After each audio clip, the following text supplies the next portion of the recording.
quick, Okay. do you want to kick it off with NWSL like how we wrote it out, or you want to kick it off? Yeah, I think we should kick it off with NWSL because FA Cup's a little boring right now, don't you think? No. No, you don't Okay, well, understand the majesty of this. I mean, I do think it's the right the order. I do, majesty of but you this. don't understand the majesty of the FA Cup. You don't get it because you're an American and you're all about fake awards that you don't actually win, that you get handed to you by random presidents or random peace prizes that don't exist.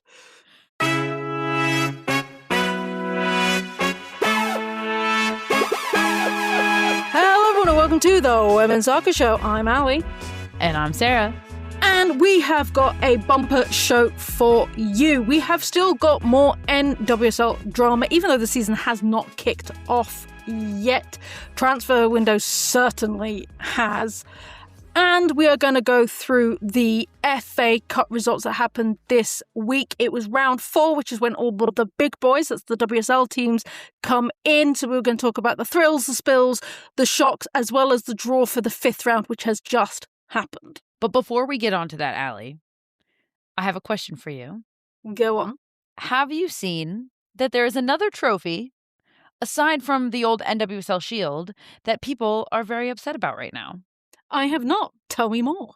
Okay, so if you listen to last week's episode, you heard us talking about the inaugural Women's Club World Cup that FIFA is trying to put on in Qatar, of all places. Go to last week's episode if you want to hear more about that. They released a photo of what the trophy will look like, and it is straight up like old school NWSL Shield vibes. That is what it looks like. And I think people are more up in arms right now about this than they are about the fact that it might be in Qatar. Okay, I'm going to see if I can find an image and see. Oh, that's not good. It's pretty bad. It's NWSL Shield vibes. And the funny part is that truly I've seen a lot more about this than I have about people being up in arms about it being in Qatar, which is not confirmed, by the way. Again, go back to last week's episode if you want to hear more about that. Listen, it's not that hard. People make a trophy with a cup. People want to drink beer out of it. People want to drink champagne out of it. Make something that you can drink out of, and the fans will be happy. Over to the NWSL, and so much is happening. I think we need to talk transfer news because there's been some big exits from the NWSL. No, it's not Trinity Rodman before you guys get all excited, but there's still some big important exits.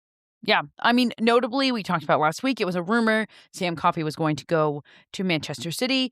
When we recorded, we were like, this is probably going to get confirmed on Wednesday when this podcast gets released. What do you know? It gets confirmed on Wednesday when the podcast got released. So that is confirmed. It's not a great look for the NWSL that Sam Coffey just kind of scoots over while Trinity Rodman is unattached. And this whole high-impact player, or now hip, is still ongoing, whatever. But I feel like with all of that, the news that slid a little under the radar that should not have slid under the radar is that the San Diego Wave, Delphine Cascarino, have mutually agreed to part ways, and London City swoops in, picks her up, signs Cascarino to 3.5 years. Let me be clear about this. San Diego just let her go. San Diego got nothing from London City for this. London City got a steal. That's terrible, terrible business.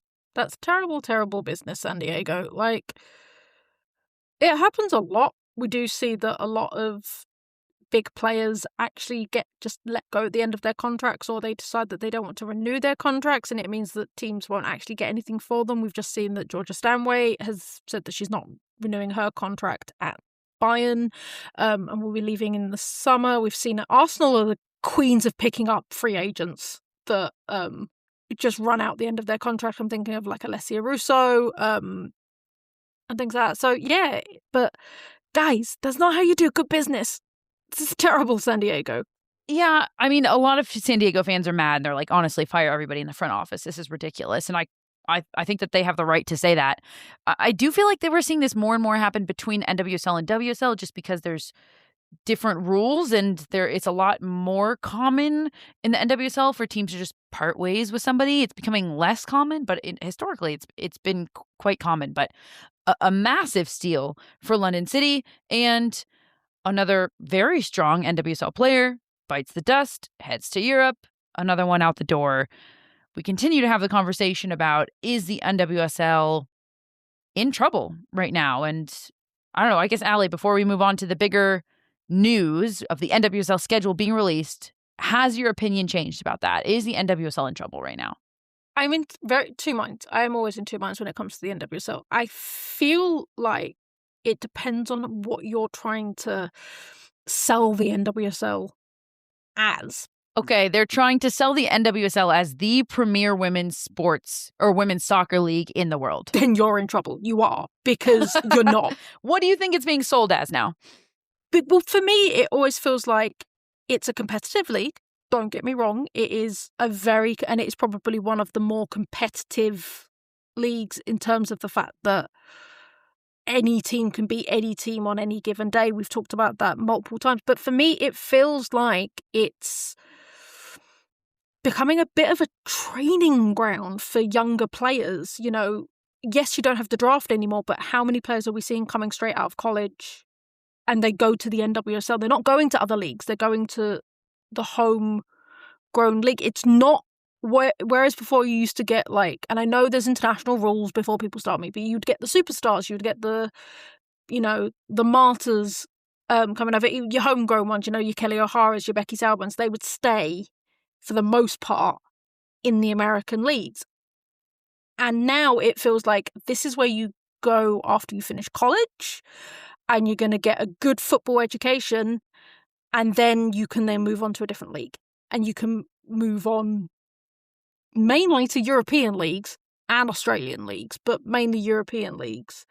Yeah, we've talked about this at length, so we won't dive into it right now, but I agree. My opinion hasn't changed that the NWSL has a real problem. And that problem didn't exist until WSL teams started spending a lot more money than NWSL teams could afford. And that is the issue that the whole Trinity Rodman of it all brought forward. The NWSL is not moving fast enough in terms of how they manage their players, how they manage their salary cap, how they manage all of that. And then they're moving too fast on the other side, adding a ton of teams every single year. And it just feels like they're focused a little bit on the wrong thing. And if they're not careful, for example, this high impact player rule, if this goes through, despite the NWSL Players Association battling for it to not go through, I think the NWSL is just in worse shape. So we'll see how that plays out. But speaking of brand new teams, let's talk about the schedule, Allie, because the 2026 NWSL schedule has been released 2 months before the season starts. I think it's letting people get ready for changes because there is a massive men's tournament that's happening in the US. And so I feel there's going to be a lot of shifting about. Mm-hmm. I mean, I think there's a lot of bullet points here to talk about, but let's start with that, Allie, because the Men's World Cup is happening in Canada, the United States, and Mexico. And it's happening all around the United States in a lot of major cities that have NWSL teams. So I think the big question is, how will the Men's World Cup impact the NWSL schedule? Will it even? The Men's World Cup runs June 11 through July 19. Before we get into the specifics of it, Allie, just fan base wise, do you see any crossover here? Or do you feel like these two, the World Cup and the NWSL, they're just playing to two completely different markets, and the only thing that they're really going to have to battle for is a literal soccer field to play on? I'm going to be honest, I think you're literally battling for the soccer field. I don't think the crossover is really there. You're getting a lot of international fans coming in for the Men's World Cup, and you might get the odd one that might want to go see an NWSL one, but they're not really the same. If it was a Venn diagram, it would just be two circles. I would completely agree. I exist in one of those circles. Do you exist in the middle, in the crossover, or do you exist in one? See, I'm a weird outlier because I don't really care about country when it comes to men's. I have my men's club, I have my women's club, and I have my women's international. I don't really care about the men. All right, there we go. All right, so how will it impact? The answer is not really. It's not really going to be impacted by the Men's World Cup. Gotham will play one midweek game right before the World Cup final. That's Wednesday before the World Cup final. The venue right now is listed as TBD. which can only mean that they're trying to figure out what's going on because, of course, Gotham play in New York. They play at Red Bull Arena, which is not where the World Cup final is being held. It's being held at MetLife Stadium. However, both of those stadiums are in New Jersey. They're really not far from each other. So my guess here is that the NWSL and Gotham looked at this and thought, that's going to be too much craziness. Let's see maybe if we can move it somewhere. They play Washington notably, so we'll see what happens. And then there will be no regular season matches in June at all. They will resume playing on July 3rd. Usually there's a break in the middle of the season. That is per the CBA, that there needs to be a couple weeks of a break. Instead, that break is going to be coming earlier and it will be longer because of the Men's World Cup. And that's really the only way it's going to impact the NWSL season. So another big one is you guys are getting more midweek games. Wednesday games are now a necessity for the NWSL because you guys have got 2 new teams. So there will be Wednesday night games, which we've had in Europe for a long time, and they're quite fun. Yeah, they're fun for the fans. The players specifically don't like them. I mean, the players have battled for years against the league because of the travel. Like, it's very different with travel in the United States. And that's why the players have battled with the league to make sure that there aren't midweek games. Well, now that the league is expanding, they're adding 2 more teams. If you still want to keep the entirety of the regular season within a certain number of weeks, so you're not playing 12 months out of the year, you have to start adding midweek games. I think the NWSL did this as best as they possibly could. There's not a midweek game every week, and there are no midweek games after September 16th. So at the end of the season, when the load is really heavy on everybody's bodies, they are not playing midweek games. So I think that, honestly, I don't give credit to the league a lot, but I will give credit here where credit is due. They handled this as well as they possibly could. No, absolutely. But something we should be shouting about and we should be really excited for is Rivalry Weekend is back for a second year. So the matches will take place between July 10th to July 15th. Are we liking this, Sarah? The idea of having all of the rivalries in one weekend? It's very American. Would you agree? No, we do it in the WSL all the time. Really? Mm-hmm. We will have weekends. I feel like you guys have rivalry. It's not all of the rivalries, though. You have weekends where there's a few different rivalries. No. So we have a thing when the men's football's not on, they have women's football weekend, and that's normally when Liverpool will play Everton, Spurs will play Arsenal, and do it that way. Okay, fair enough. I think I like it. It's interesting. I think it's just a little harder in the NWSL. All in all, I really like it. I think it's really fun, but it's a little harder in the NWSL because rivalries are more organic. It's still a newer league. You don't have the place rivalries that we have. We're just rivals because we're near another team. Yeah, well, there are those too. There's a lot of manufactured rivalries like that. For example, Seattle and Portland, which you could argue is not manufactured, but right now, with how both of those teams are doing, it's not the most exciting game to watch. I love, so the games are, for example, Seattle and Portland is one of them. Gotham and Washington Spirit is another one. San Diego Wave and Angel City, and then Orlando Pride and Kansas City Current. I would argue 2 out of 4 of those are purely quote manufactured rivalries where it is location based. It is Southern California rivalry, San Diego and LA. It is the Pacific Northwest rivalry, Seattle and Portland. And then the other 2 are the organic rivalries that we've seen come out of the league in the past 3 to 4 years. And Orlando versus Kansas City, everybody's pumped about that. And then Gotham FC and Washington Spirit. So I think that the longer the league does this and the longer this goes on, the more exciting this is going to get. For me, the 2 games I'm going to circle are the 2 more organic rivalries, the Orlando KC and the Gotham Washington one that I am most pumped about. What about you? What would you circle?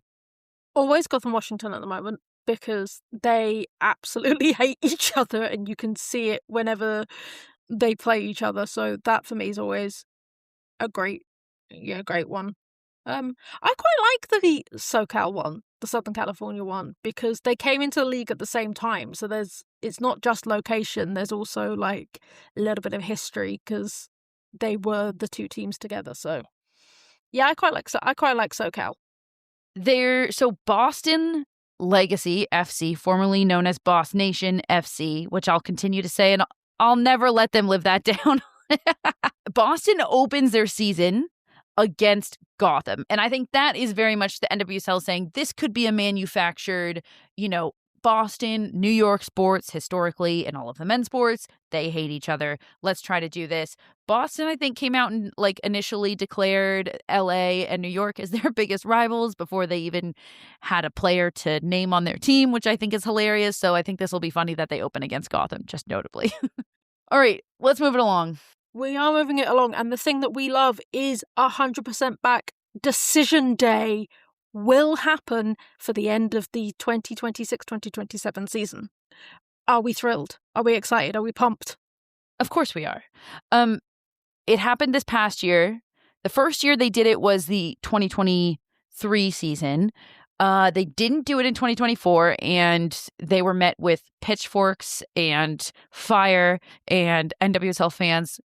That wasn't just me. It was the entirety of the Twitterverse, which is now the Blue Skyverse. And NWSL got the picture. They fixed it for this past season. And they were like, okay, this is something that everybody loves. Everybody wants. It's back. It should be fantastic. We love Decision Day. Oh, yeah. It's how we do it over here. It's just, it adds so much more jeopardy. I love it. Okay, here's a decision that Sarah's not happy about, and I'm going to let her tell the people why. I want to know what you think too, though, Allie. Let it rip. Tell the people and then tell them what you think. So the Challenge Cup will move to June. It will now take place on June the 26th, which is a Friday at 8 p.m. Eastern Standard Time, which makes sense because Gotham will be playing overseas, so it's going to be in Ohio. That's weird. It's in Ohio. Well, yeah. Okay, so the Challenge Cup, it was initially supposed to be February 20th. And, of course, it's the Shield winners against the championship winners. So it is Kansas City and Gotham playing against each other. But as we spoke about last week, Gotham are headed to England to play some clubs, including Arsenal. And that really conflicts with the Challenge Cup. So instead, the NWSL did consider bringing in a different team to just play instead of Gotham. And then they were like, no, we're not going to do that. We're just going to move the Challenge Cup and we're going to move it to June. And I think that this is just really stupid. They should have just eliminated it this year, or they shouldn't have let Gotham go and play their games overseas. You can't have it all ways, because this is supposed to be the big kickoff to the season. The Challenge Cup used to be, well, for those who don't know, which I assume everybody knows, but whatever, the history of the Challenge Cup, it was started in 2020. Instead of a season, they played a Challenge Cup. And everybody's like, that was so freaking awesome because it was a tournament and we were all super depressed and on our couches and alone. And it was fantastic to watch. It was horrible for the players. So then it became a tournament that they played throughout the entirety of the season. And then the players were like, we hate this. We hate midweek games. The irony. And so then they changed it to be one game that kicks off the regular season, essentially, and it is the Shield winners against the NWSL Championship winners from the previous season. So it is supposed to be this big kickoff event. Moving it to June makes no sense whatsoever, because that's the middle of the season. You're already halfway through the season in your brain. It's a brand new season, and then you're gonna shift your brain back to 2025 and try to lock in with the context of this is last year's Shield winner and championship winner.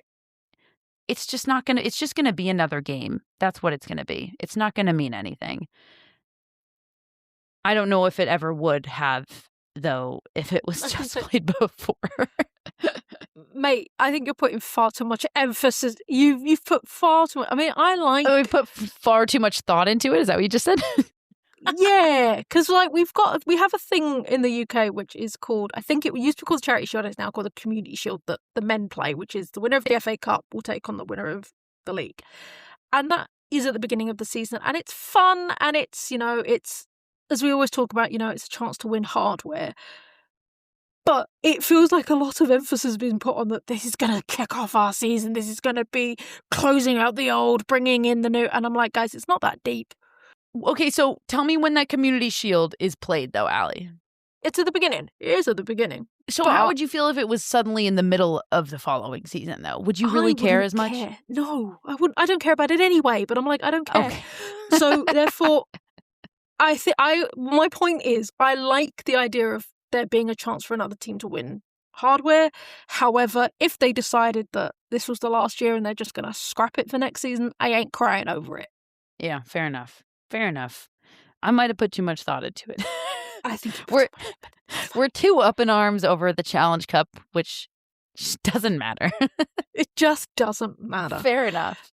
Okay. And then finally, do you guys need more ways to view the NWSL? Apparently, yes. So there is a new media partner for the NWSL, and it will be on Victory Plus. So take it away, Sarah. What is Victory Plus, and is this US specific? Listen, I live here. I watch a lot of sports. Still had to Google what Victory Plus was. NWSL fans will be happy to know that it is free. It's supported by ad revenue, so you don't have to pay for it, at least right now, to be determined what rolls around next year or after you sign up for a few months. But for right now, it is free.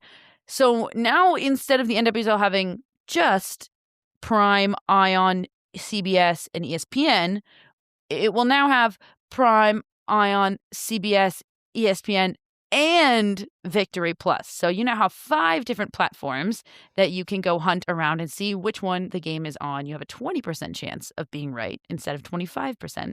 Here are some helpful things that hopefully can assist you with that. Friday nights have always been on Prime. That stays. If it's a Friday, you're watching the NWSL, it will be on Amazon Prime, period, the end. Victory Plus will feature a weekly Sunday night showcase.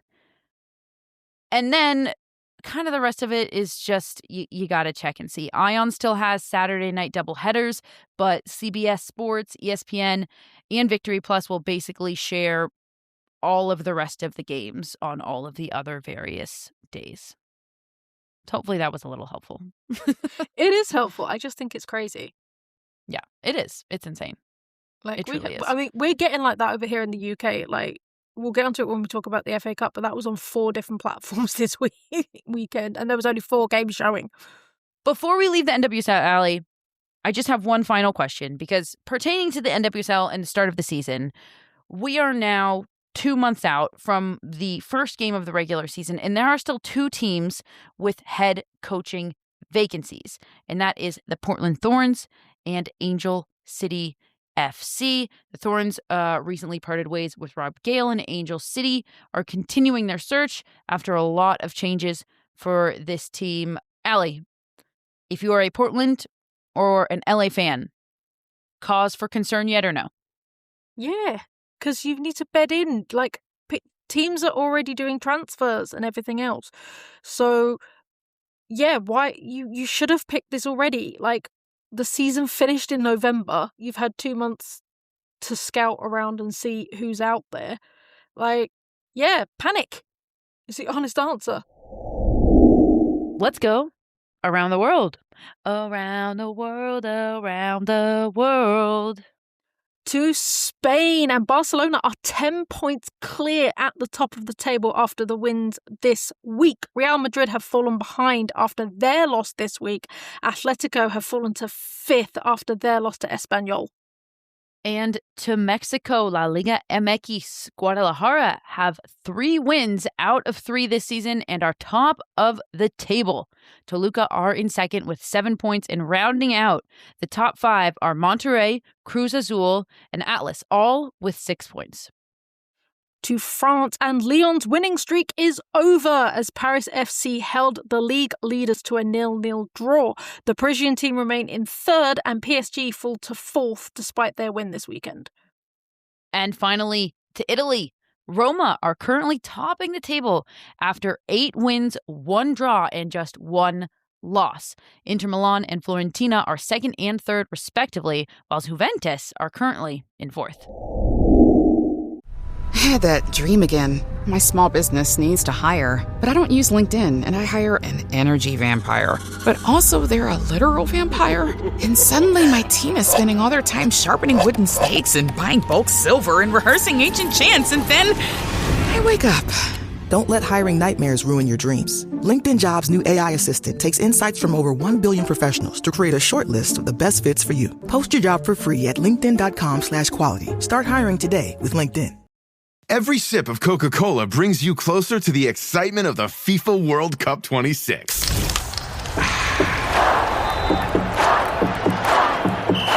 Because nothing compares to the joy. So grab a Coke and drink in the FIFA World Cup 26. No purchase necessary. 13 plus in 50 U.S. states and D.C. with a web-enabled device. Ends March 1st with 8 entry periods. Rules at cokeurl.com/soccerrules. Let's talk about the majesty of the FA Cup. Before we even get into what's going on in the FA Cup, Allie, teach me something. Talk to me about the majesty of the FA Cup. So the FA Cup is probably the oldest football trophy. I know this. I'm just going to pretend you're UK. not talking to me. You're going to talk to the listeners. I can't bear to be told this as if I don't know this. So it is the oldest footballing competition, I think, within Europe, Don't say. possibly. Okay. Not gonna. I thought you were going to say the world. No, I said I think it's in Europe, definitely in the UK, but Okay. potentially in Europe as well. And it's the one other than the league that everybody wants to win because of that fact. Because to be an FA Cup winner is huge. Like, teams, you can have a terrible, like, actual season, but you can come out and win the FA Cup. It's huge. It's massive. And it also is the most all-encompassing because you can start with your 11-a-side team that play together on a weekend, as we saw with the Manchester Laces, and you can play your way into what we call the FA Cup proper and draw yourself a big team, and that is a big payday for your little team. Tell me, how often does that really happen? And that's not to be a Debbie Downer. That's just to, like, put a little perspective, because I also love that part of the FA Cup, but it feels also like everybody's, hope and dream, but that doesn't actually happen. Is that team going to win the FA Cup? No. But the money they get from just even getting into the first round proper, which we saw for the Manchester Laces, is a game-changing amount of money for a club like that, because they're going to get a fair few thousand, which for a grassroots club is game-changing. Fair enough. All right, so let's talk about it. The FA Cup. Where are we at now in it, Allie? And what specifically do you want to dive into from this past weekend? Because for those who weren't following, there was no WSL this weekend because the FA Cup was going down. Correct. So I've just finished the fourth round. This is the round where the WSL teams come into play. And so we saw some really interesting matchups. To be honest, there was only 2 WSL versus WSL teams. So Arsenal took on Aston Villa and Tottenham took on Leicester. Place your bets on who progressed through to the next round. I'm going to go with Arsenal and Tottenham. You would be correct. Phew. Took a big shot there. But again, also, this is it. Even if they didn't win, this is big for clubs because, again, Bournemouth took on Manchester City at Bournemouth, which meant that they got a good chunk of money from what we call the gate receipts, which is from people coming in. We've still got some lower league clubs in there for the fifth round, and they've actually drawn each other, so they're going to actually guarantee when we talk about the fifth round that someone's going to get through to the next bit. West Ham actually won a game. We actually beat Newcastle. It's too bad you can't do that in the WSL, but I'm happy for you. What's going on with you? Why you hate me? I don't.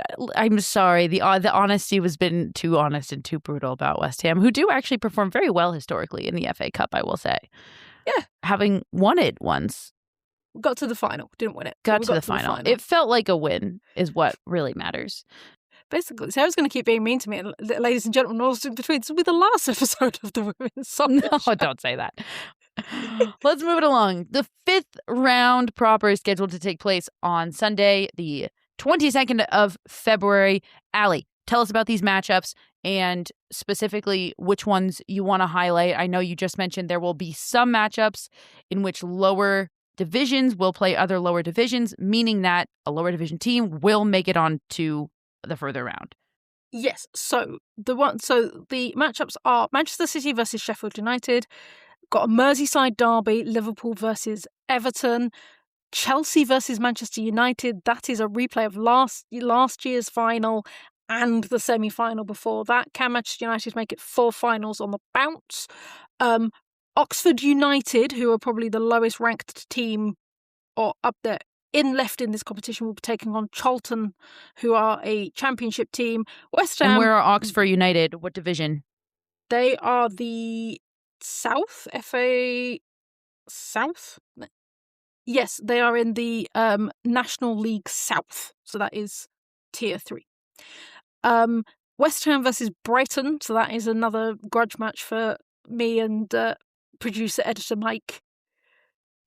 London City versus Tottenham, that is already becoming a big grudge match between those two. Birmingham City versus Chatham Town, which again is another lower league team. They're actually even lower than Oxford, Chatham Town. So they are the ones that are going through further. So they are scrappy little underdogs. And then finally, Arsenal versus Bristol City. All right, so what do you say to the people who hear Chelsea versus Manchester United, followed by Oxford University versus Charlton Athletic, and think, how is this fair? Either Chelsea or United are going to get knocked out in this round, but Oxford University and Charlton Athletic both have United, a chance. Stop calling it university. It's not part of the university. I'm sorry, I'm really tired. I saw a big U and I called it university.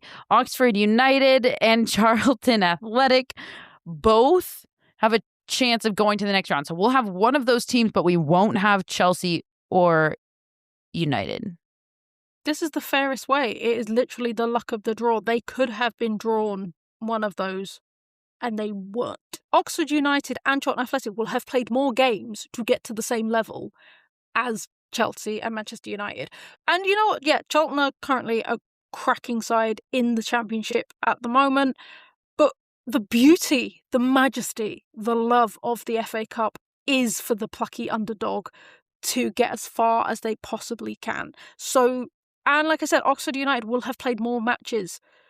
Chatham Town will have played more matches than Chelsea and Manchester United to get this far. Yeah, listen, to be clear, I love that it's a pure luck draw. I personally am of the mind of if you want to win the final, you're going to have to beat this team eventually, so you might as well just beat them now. So we'll see what happens, Allie. That's unfortunately we have to wait a whole other month. That's Sunday the 22nd of February in 2026. And just a reminder, that's West Ham United, Allie's West Ham United, and Mike's Brighton. I don't have a dog in this fight, and I refuse to pick one. But it will be a sad day on the pod for one of you, and a very happy day on the pod for the other. And I will be happy to mediate. Is there anything else FA Cup-wise, Allie? They're getting more prize money this year. That's going up again, which is a very nice thing. It's going to be held at Wembley again. So it's, it is a big, important mark in the calendar. And perhaps Arsenal's only shot at hardware this season, which is most notable, in my opinion. Let's talk about what's coming up, Allie. As we close out this wonderful episode of the Women's Soccer Show, we have amazing things coming down the pipeline for next week's episode, including the fact that we have some great WSL matchups on the way for this coming weekend that we will discuss next week, including Chelsea hosting Arsenal, which will be a great one. But, Allie, we get to talk about the U.S. Women's National Team, who play twice before our next episode on January 24th and 27th against Paraguay and Chile. Which do you think you're most excited for? The WSL or the U.S. Women's National Team? I wonder what I could possibly Has this be dumber question been asked on this podcast? I don't think so. I genuinely think you've outdone yourself. Well done. Thank you. Chelsea Arsenal. How do you see that going? It's gonna be a rough one. Both teams aren't playing fantastic. I would say that. Do you know what? I can see Arsenal nicking it 1-0. I genuinely can see Arsenal nicking it 1-0. It will be a scrappy, messy game. I'll tell you that for nothing. I think so too. It very well could end in a draw. That's on Saturday at 7:30 Eastern, which is, what is that, Allie, for you? 12:30? 12:30. I believe so. Manchester City will play at London City. Could this be a moment where Manchester City drop points, or no, Allie? No. Liverpool and Tottenham will play each other at Liverpool. I expect Tottenham to go in and stomp all over Liverpool. I hate that I'm cheering on Tottenham for that. I'm not. West Ham will go into Leicester City. This is a big one, Allie. I mean, every game feels a little bit bigger for West Ham right now, but Leicester City sitting just 4 points ahead of West Ham. This feels kind of doable. It feels like an important place for West Ham to try to get at least a point. I was going to say, we drew with them at home. I think we can do it. I was encouraged by how we played in the FA Cup. And I would equate Newcastle and Leicester at a very similar level. So here's hoping new manager bounce and all of that. All right, Aston Villa are hosting Manchester United.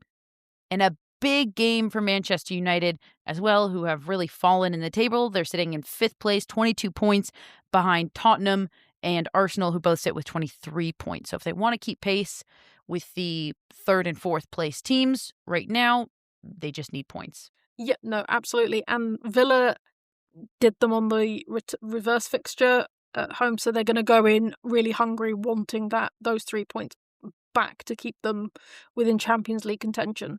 So it's always a feisty one, Villa, Man United. So I'm actually intrigued to see how that one goes. And then finally, Friday, the game that kicks off the whole weekend, saving the best for last, Everton is hosting Brighton. What do you see in this, Allie? I think it's Brighton's. I think Everton have sort of sloped off a bit. They had that wonderful win against Chelsea, and then they've sort of fell away a bit. And Brighton seems to be kicking up a gear, so I'm going to give it to Brighton. Brighton has a chance to really help out West Ham right now before they play each other in the FA Cup, because if Brighton beat Everton, who are sitting just 3 points ahead of West Ham, and West Ham are able to nick out a win or maybe even a point, it will severely help West Ham in the table. Yeah, you want to help us, Brighton. That's coming up this coming weekend, and all will be discussed on next week's episode of the podcast. That's it for us here at the Women's Soccer Show. I've been Sarah. And I've been Allie. Thanks, everybody. Good night.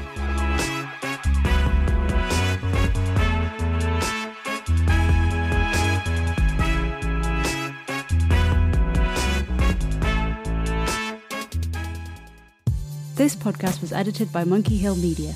Visit monkeyhillmedia.com for more information.